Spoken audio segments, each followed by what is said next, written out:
Good morning, good afternoon, and good evening to you all viewers of this video. My name is Christopher Indigo Soesanto.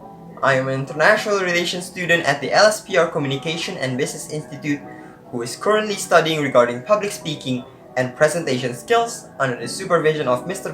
Bonar Sirait as the lecturer. For the next 5 minutes or so, I am going to talk about microplastic mayhem. Since we're going to dive into what microplastic is and what are its impacts, let's get to it now then.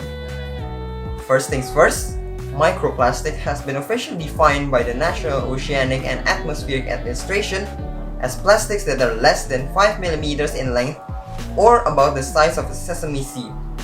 According to the 2017 International Union for Conservation of Nature's global evaluation of sources regarding primary microplastics, microplastic is able to be divided in two categories, which are primary and secondary.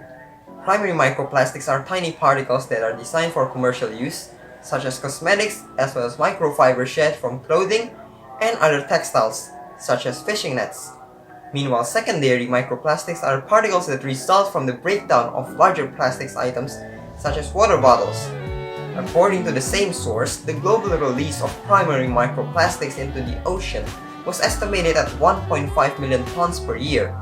The global figure corresponds to a world equivalent per capita release of 212 grams, or the equivalent of one empty conventional plastic grocery bag thrown into the ocean per person per week worldwide.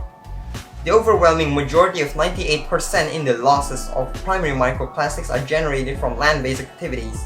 Only 2% is generated from activities at sea. The largest proportion of these particles stem from the laundering of synthetic textiles and from the abrasion of tires while driving. Most of the releases to the ocean are occurring from the use of products or the maintenance of products.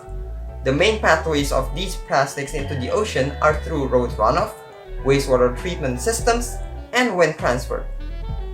Regarding the impact of microplastic toward marine biotas, researchers at the Ocean University of China found that microplastic reduced the growth of microalgae and the efficiency of photosynthesis. Therefore, producing more microplastics could degrade plankton's ability to remove carbon dioxide from the atmosphere. Experiments also show that microplastics damage aquatic creatures as well as turtles and birds. Due to microplastics, their digestive tracts have been blocked, in which diminishes the urge to eat and also alter feeding behavior, all of which reduce growth and reproductive output. Since their stomachs are stuffed with plastics, some species went on to starve and die. The large creatures of marine biota, which include sharks, whales, seals, sea turtles, and polar bears, are also vulnerable to microplastic ingestion in the ocean throughout the world. For example, the presence of microplastic was detected in the stomach and intestine of harbor seal, with the scientific name of Phacua fitulina, in a study done on Mediterranean fin whale. High concentration of phthalates were detected in these baleen whales, which indicates the severity of microplastic pollution in the ocean. In regards on how microplastic contributes to the surge of climate change, studies indicate that plastics emit GHGs when exposed to solar radiation and suggest that one of the most common plastics found in the ocean today, which are low-density polyethylene, are able to release greenhouse gases as it breaks down. Research suggests that microplastic pollution may also be impacting on how effectively GHGs are sequestered in the ocean.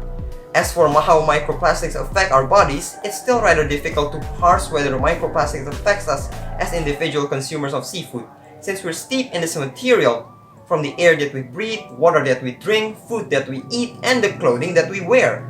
Moreover, plastic isn't a single compound element. It's rather composed from a wide range of additives, such as bisphenol A or BPA and phthalates.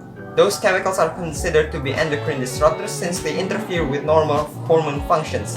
Since plastics and their additives act differently depending on physical and chemical context, and since their characteristics may change as creatures along the food chain consume, metabolize, or excrete them, we know virtually nothing about how food processing or cooking affects the toxicity of plastics in aquatic organisms or what level of contamination might hurt us.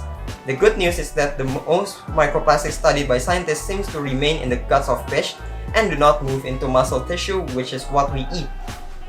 Thus, in order to combat this microplastic mayhem or plastic pollution in general, the United Nations Economic and Social Commission for Asia and Pacific in partnership with the government of Japan, launched a project in early May of 2020 which aims to reduce the environmental impact of cities in Southeast Asia by addressing plastic waste pollution in rivers and ocean. In doing so, the project has supported SDG Goal 13 on climate action and SDG Goal 14 on ocean conservation. However, you could also help combat this problem by refusing single-use plastic, recycle recyclables, and unfollow fast fashion trend. Think reusable, not disposable. Thank you for watching my video. My name is Christopher Indigo Soesanto, signing out.